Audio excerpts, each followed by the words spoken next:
Hello, guys and ladies. What do you want me to talk about? I got one question before we start. How many people in this room know what tomorrow is? It's Friday, that's right. Besides Friday. It's an important question now. It's a big deal. I'm not going to answer any questions unless you know the answer to this.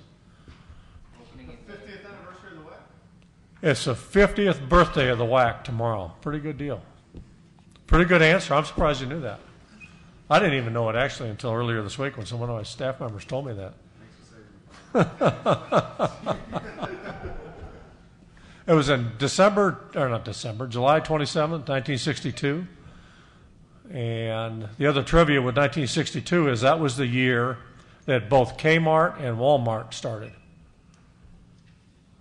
in addition to the WAC, and also the year the Johnny Carson show debuted. So I'll give you all the good stuff before we get into the not so good stuff. In the year that Marilyn Monroe died. So anyway, I'm not going to give you a formal presentation as Carl has done in previous years. I thought that it was important, though, that I answer some questions, that I give you an update as to where the WAC is as we sit here today relative to our future. I can't, as you know, many of you know that have talked to me before, I can't get into a lot of detail on some issues, but I'll give you as much detail as I can on others. And then I'll be happy to answer any questions you have to the best of my ability. So just to give you kind of a brief overview, as you well know, we have been exploring, I use the word exploring, and different avenues for the WAC's future, and we've been doing that since Carl left in early March, and then I replaced him. And during that time, I can honestly tell you, I don't think there's a scenario that you could list in this room that we haven't looked at in one way or another, in terms of is it feasible to sustain FBS football? Is it feasible to sustain the conference without football? And in either of those scenarios, what would the makeup of the conference be? And we have gone East Coast to West Coast looking at options in various degrees of detail. And the bottom line is, as we sit here today, I don't believe personally that FBS football as a conference is feasible for 2013. Those avenues have been explored, and the bottom line, guys, is it's just not there. It's not there for 2013. Now, is it there for 2014? Is it there for 2015? I don't know the answer to that. I wouldn't rule it out. It's from our standpoint, if we can figure out a way to buy a little bit of time and allow institutions that are interested in moving to the FBS level to do so during sometime during the 2012-13 year, then there's a possibility. We also don't know what other movement's going to take place. I personally believe there will be other movement that happens both on the FBS level and perhaps at other levels, as you're seeing happen. That's happened really for the last several years. So I think that's an option to look at as we go down the road. And then if you look at the possibility of the WAC sustaining itself as a non-football playing conference, or in essence adding anywhere from 3 to 5 non-football playing schools, is that possible? The answer to that question is yes, it's possible. I can't and won't get into details on it, but I think we all know that, at least especially in the western part of the country, which institutions are out there as possibilities. What it takes from a WAC standpoint is that our board, ultimately will make the decision as to the direction that we'll take. I've used the sooner than later cliche, if you will, many times, that we need to act sooner than later. Well, later, in my opinion, is come. We need to be in a decision-making mode very shortly. I can't tell you what that date is. I get asked frequently, what is your drop-dead date for the WAC to make a decision? I don't know the answer to that because I don't think there is a drop-dead date. Our drop-dead date is whatever our board decides it's going to be. Whether that's August 1st, whether it's August 15th, whether it's August 18th. I don't know the answer to it, but I do know that we need to make a decision, and we need to make it fairly soon. So that's just kind of a brief overview of what I've been doing for the last 4 months or so, and I'd be happy to answer specific questions.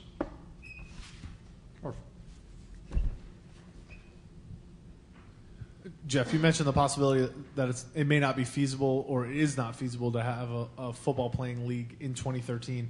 There's been some talk from Jacksonville State and other schools on the East Coast about possibly joining with the WAC. Why would that not be feasible for 2013, and why do you think the league could survive then in 2014 or 2015? Well, I think the reason for 2013 is that there simply aren't enough schools available. We would need to have a minimum of 6. You have to have 8 FBS level schools or 8 institutions that are moving to the FBS level to be there, and there simply isn't 6 of them available. And what changes on that time frame in 2014, 2015? Well, I don't know that anything changes, but it does buy time, and there are institutions that are at least in the consideration stage of moving to that level. And whether that, the key would be, is that decision made sometime during the 12-13 season? And specifically, it would have to be made before June 1st in order for their calendar to start to move to the FBS level.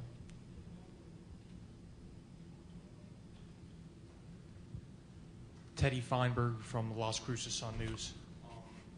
Jeff, just for clarification, because I missed something very quickly, you were talking about drop-dead points.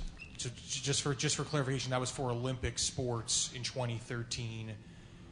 Your time frame, you were saying you don't know if there is necessarily a drop-dead point in terms of adding schools, but you think that. Well, I think the reason I think that, and I don't want to overdo it too much, is that the 13-14 athletic year, academic year, well, it seems it's a long ways away. It really isn't from a planning, from a scheduling standpoint. And our institutions, the 4 that we have right now, need to know and need to be able to plan for scheduling purposes, for recruiting purposes, for everything that goes along with putting a season together, where their home is in 13-14.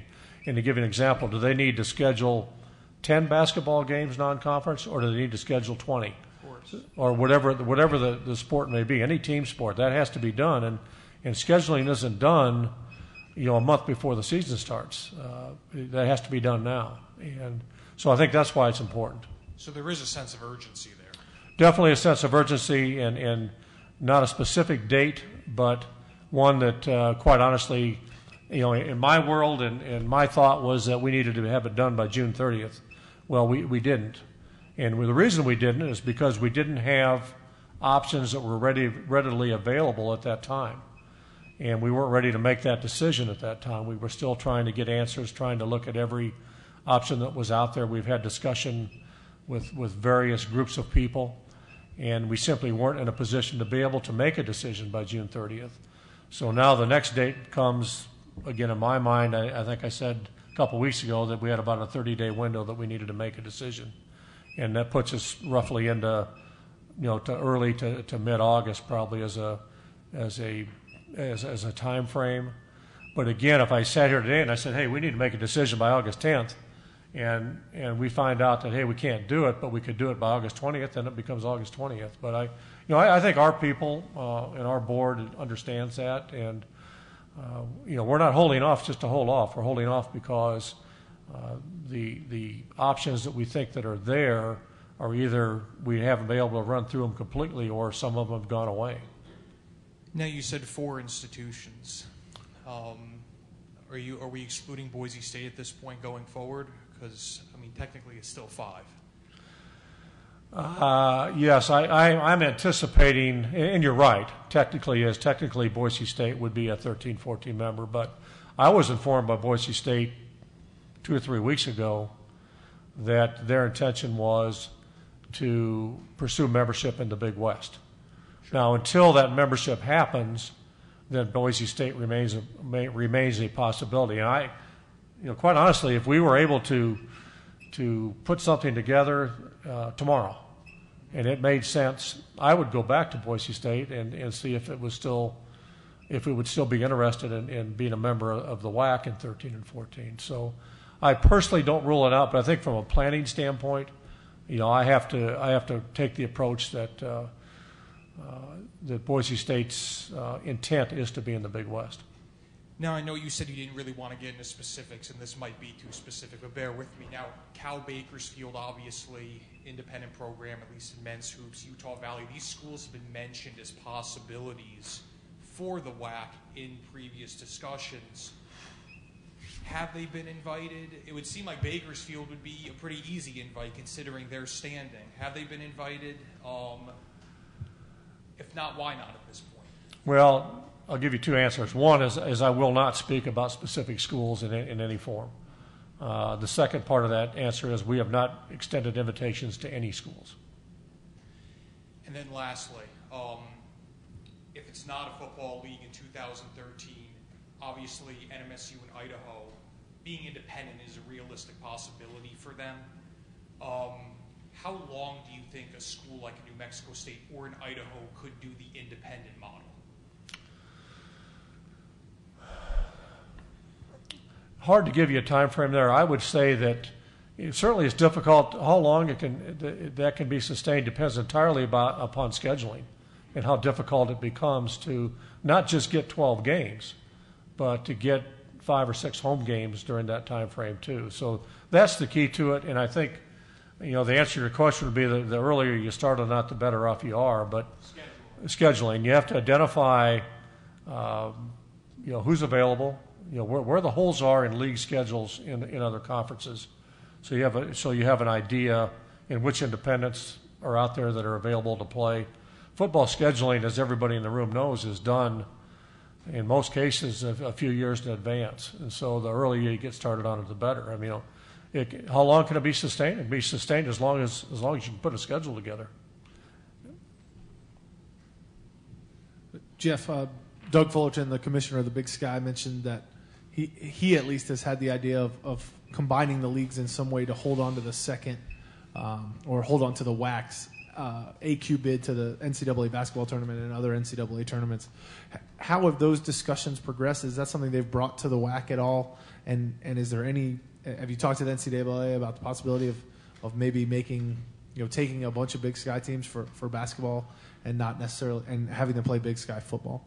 Yeah, Doug and I have had, over the course of the last 6 to 8 weeks, I would say, several conversations related to that.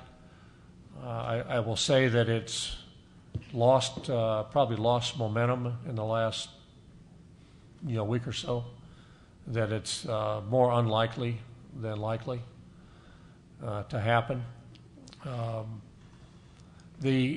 It's been characterized in a couple different ways. One, I had one question talked about a Big Sky WAC merger. We never were in a discussion about a merger. We were in a discussion about a concept and how the WAC and Big Sky could help each other, from one maintaining 2 automatic qualifications in the West, to not just in basketball but for other team sports, how we could make sense of some scheduling ideas, how we could perhaps combine resources from maybe officiating services, compliance services, some staffing ideas. But it never reached the point where we were talking about, school A, B, or C moving to the WAC or school A, B, or C moving to the Big Sky. It was simply, hey, does this make sense? Could we put it together? And we ran it by. I know in Doug's case, he ran it by a couple of his athletic directors. I've run it by ours, and it's just. I think there are too many issues there for it, and to a certain extent, there's a timing issue too. That at this point, it's just unlikely to happen. Now, that doesn't mean that 6 months from now, those talks couldn't be resurrected. At least from our standpoint, the WAC is certainly interested in continuing those talks, but it's become a little more problematic than possible. Jeff, Tony Jones from Salt Lake Tribune. Hey, how are you? At this point, what is the bigger priority for you, saving the football side of the conference or possibly salvaging the basketball side of the conference? My priority is to make it to tomorrow. No, seriously, Tony, my priority is to sustain the WAC in whatever form that it can be sustained. I just personally believe that while football certainly is a priority and has been a priority for the WAC, I just don't think it's realistic for 2013. So to answer your question, my priority would be to sustain the WAC as a non-football playing conference in 2013 and 2014 at this point. Well, I think it's very possible. I think it's I can't give you a 50% or a 70%. It's certainly possible, but ultimately it becomes a board decision and a matter of whether the remaining schools that we have in the league, whether it's 4 or 5, have to be committed to that idea also, and they have to be willing to go down that route, and that's a discussion that will take place at some point, whether it's within a week or 2 weeks, I don't know, but it will take place, and then ultimately we have to make that determination whether it's feasible or not. So to be FBS in football, 8 teams is the requirement. Correct. This year it's below 8 teams. We're in a 2-year waiver period, so it doesn't affect us right now. So, but with that being said, if it was below 8 for, I guess that would be the 2015 season, or would it be? I'm sorry. Well, right now it's 2012. We're in a waiver period. 2013 would be considered a waiver period. And then 14, you would have to be above that threshold. Well, we'd have to be at 8, or we would have to seek some sort of an additional waiver, an extension of a waiver, if you want to put it that way.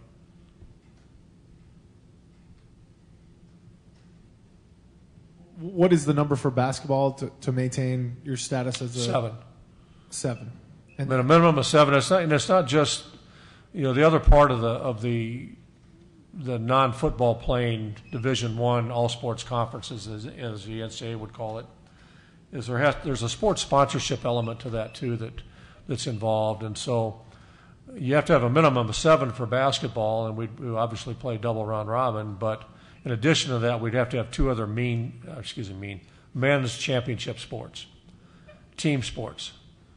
And whether that's baseball or men's soccer or whatever other sport it would be, we'd have to have 2 others. And so as you look at potential members, that has to be an element of it. What sports are sponsored by those respective schools, and how do they fit in to our needs? Would tennis and golf and track and field count? They don't. Those are considered individual sports. So it has to be a team sport where you play conference play in that sport.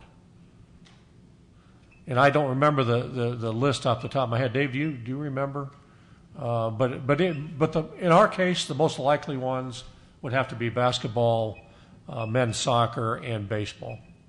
I think lacrosse is another that's considered a team men's sport, but in the western part of the country, that's other than the University of Denver, I don't know of any other western schools that play lacrosse. Jeff, at this point, what type of conference model would you like to see down the road for the sustainability of the WAC as far as numbers 8, 10, 12?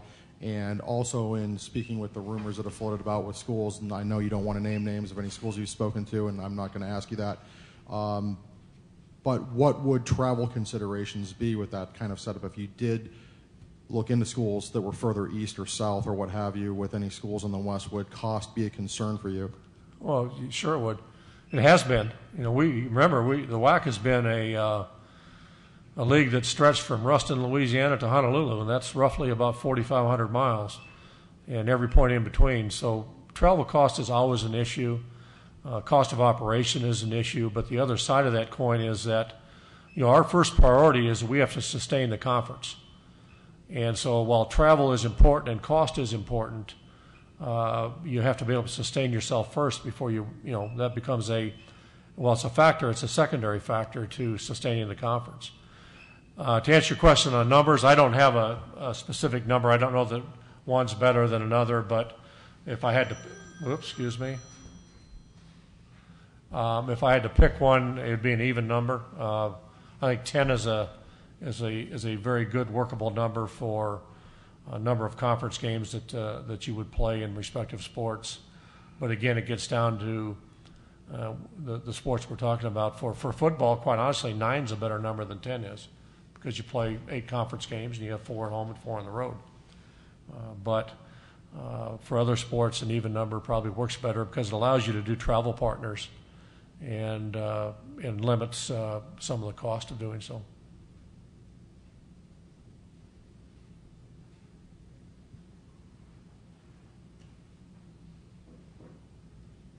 When did you make the decision that football in 2013 is probably not feasible, and when did you shift your focus to sustaining the WAC as in any way that you can as a basketball league? I can't give you a date when I haven't. That's the decision in terms of did we vote on it? No, it hasn't been voted on. It's just my opinion that I don't think that option's available to us, and as to when. I would say in the last couple of weeks or so that it became apparent to me that it's probably not going to work.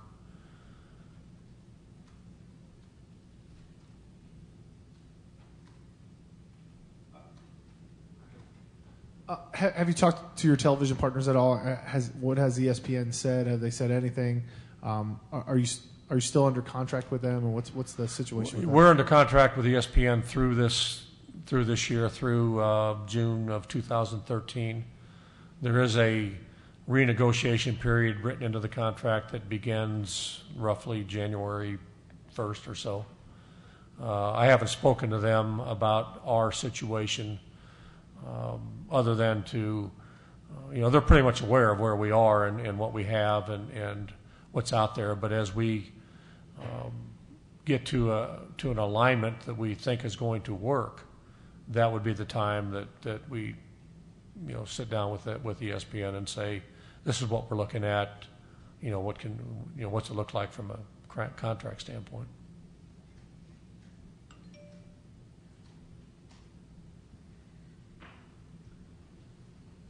Considering the WAC football model, we're saying that's off the table for 2013, and what Commissioner Thompson said about Idaho and New Mexico State at their respective media preview the other day. Is it safe to say you think that they will be playing independent football in 2013? Teddy, I never, and maybe I should go back a little bit here. I never say never to anything. I mean, I could get a phone call tomorrow and somebody has 6 institutions lined up and they want to come and play under the WAC umbrella.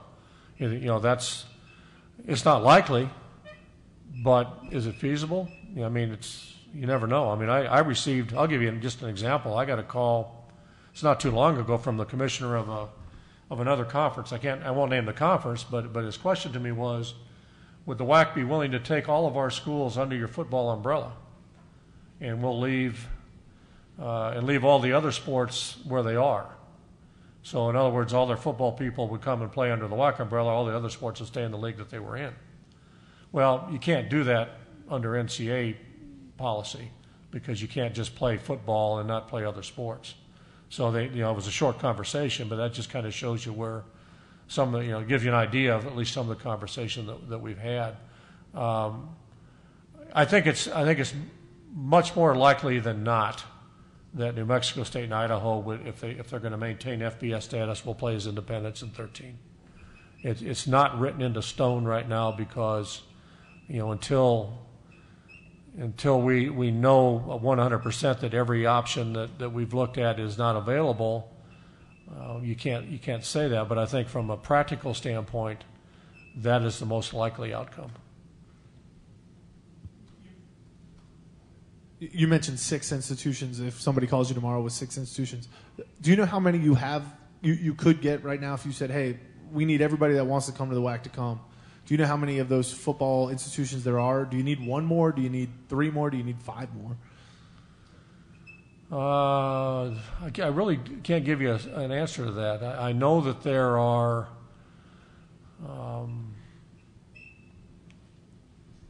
let me put it this way: we would need at least 3 more. I know that we could get. I know that there's 2 or 3 out there that are very interested right now, but the others are not ready. Jeff, has there been any kind of assistance offered by the WAC to help New Mexico State and Idaho with any kind of scheduling moving forward? Or have you guys tried to negotiate on their behalf with any kind of schools as far as scheduling might be concerned to help them sustain themselves?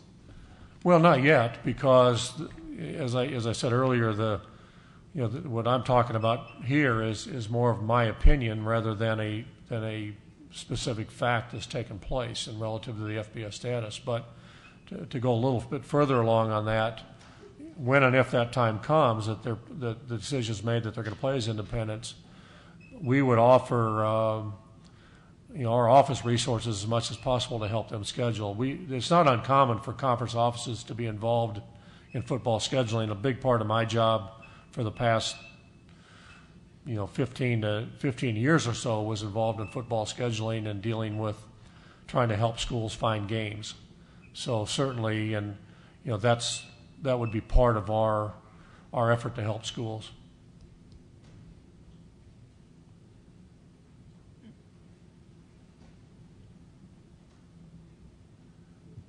If there was no WAC football in 2013, any idea what would happen with the BCS money and things that the WAC is due? And then lastly, if the WAC were to go away completely, what happens to basketball credits, other things along those lines? Relative to the BCS money, I believe that as FBS independents, if that's the way it goes, that there is a stipend that goes to those schools from the BCS. And I'm thinking specifically now of Notre Dame and BYU. They receive stipends from the BCS as independents, and I believe that would be the case for the schools that maintain FBS status. Relative to NCAA units, I believe they remain with institutions if they're not involved in a conference. So, Jeff, how many games would against FBS competition would Idaho and New Mexico State have to play to maintain that status as you're talking about? Would that be? It's a good question, and I don't know the answer off the top of my head. I know you have to have 4 home games against FBS level institutions. I believe that's the number, and overall, I think, and I don't want to throw a number out there because I'm not positive. I don't know. I can find out for you though. I don't know off the top of my head. Anything else? All right. Well, I think lunch is going to be served. If you have any questions, feel free to call me at any time. If you don't, I'm in the office part of the time anyway. But if you don't have it, my cell phone number is 72.